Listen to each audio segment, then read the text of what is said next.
नमस्कार मु धीरेन महांती।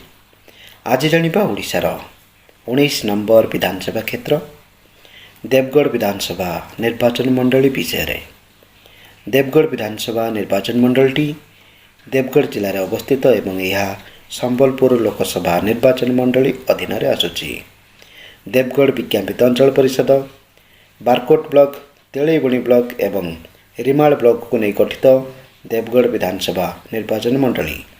देवगढ़ विधानसभा निर्वाचन मंडल टोटाल भोटर 2,39,706। वर्तमान देवगढ़ विधानसभा निर्वाचन मंडल विधायक अछंती विजु जनता दलर रोमांच रंजन विश्वाल। 2024 विधानसभा निर्वाचन में रोमांच रंजन विश्वाल तांकर निकटतम प्रतिद्वंदी भारतीय जनता पार्टी सुभाष चंद्र पाणिग्राही को 15,792 खंड भोटर परास्त करी प्रथम थर पर विधानसभा को निर्वाचित होती।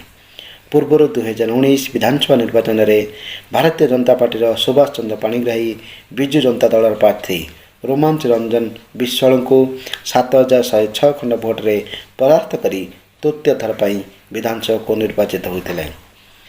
देवगढ़ विधानसभा निर्वाचन मंडलटी 1957 मसीह स्थापित होता। 1957 मसीहा प्रथम विधानसभा निर्वाचन में देवगढ़ विधानसभा निर्वाचन मंडल जुग्म विधायक भाव निर्वाचित होते ऑल इंडिया गणतंत्र पार्टीर राणी ज्योति मंजरी देवी एवं जयदेव ठाकुर। 1961 मसीहा द्वितीय विधानसभा निर्वाचन में देवगढ़ विधानसभा निर्वाचन मंडल विजय लाभ करते स्वतंत्र पार्टीर जयदेव ठाकुर।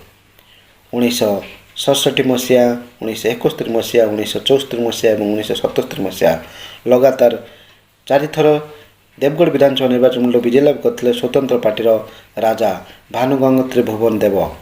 1980 मसीहा विधानसभा निर्वाचन में देवगढ़ विधानसभा निर्वाचन मंडल निर्वाचित होते कांग्रेस अश्विन कुमार बेहेरा। 1985 मसीहा विधानसभा निर्वाचन में कांग्रेस राजकिशोर प्रधान विजय लाभ करके विधानसभा को निर्वाचित होते। 1990 मसीहा विधानसभा निर्वाचन में राजा भानुगंग त्रिभुवन देव पुत्र प्रदीप गंगदेव जनता दल टिकेट रे देवगढ़ विधानसभा निर्वाचन मंडल निर्वाचित होते। 1995 मसीह प्रदीप गंगदेव द्वितीय थर देवगढ़ विधानसभा निर्वाचन मंडल निर्वाचित हो विधायक होते। 1997 मसीह प्रदीप गंगदेव मृत्यु पर देवगढ़ विधानसभा निर्वाचन मंडलटी खाली पड़ा। 1998 मसीह होता उपनिर्वाचन में देवगढ़ विधानसभा निर्वाचन मंडल विजय लाभ करते भारतीय जनता पार्टीर सुभाष चंद्र पाणिग्राही। 2000 मसीह सुभाष चंद्र पाणिग्राही द्वितीय थर भारतीय जनता पार्टी टिकेट रे विजय लाभ करी देवगढ़ विधानसभा निर्वाचन मंडल निर्वाचित होते। 2004 मसीहा विधानसभा निर्वाचन में देवगढ़ विधानसभा निर्वाचन निर्वाचित होते प्रदीप गंगदेव पुत्र नितेश गंगदेव से कांग्रेस टिकेट रे प्रथम थर विधानसभा को निर्वाचित होते। 2009 मसीहा विधानसभा निर्वाचन में नितेश गंगदेव को पराजित होगा पड़ा विजु जनता दल प्रार्थी संजीव कुमार प्रधान हाथों।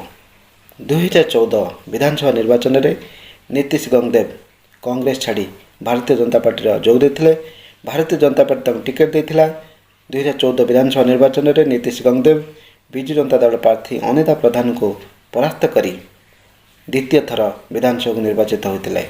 2019 विधानसभा निर्वाचन में भारतीय जनता पार्टी सुभाष चंद्र पाणिग्राही विजु जनता दल प्रार्थी रोमांच रंजन विश्वाल को परास्त करी तृतीय थर विधानसभा को निर्वाचित होता बेले 2024 विधानसभा निर्वाचन में विजु जनता दल प्रार्थी रोमांच रंजन विश्वाल सुभाष चंद्र पाणिग्राही को परास्त करी वर्तमान देवगढ़ विधानसभा निर्वाचन मंडल विधायक अछंती।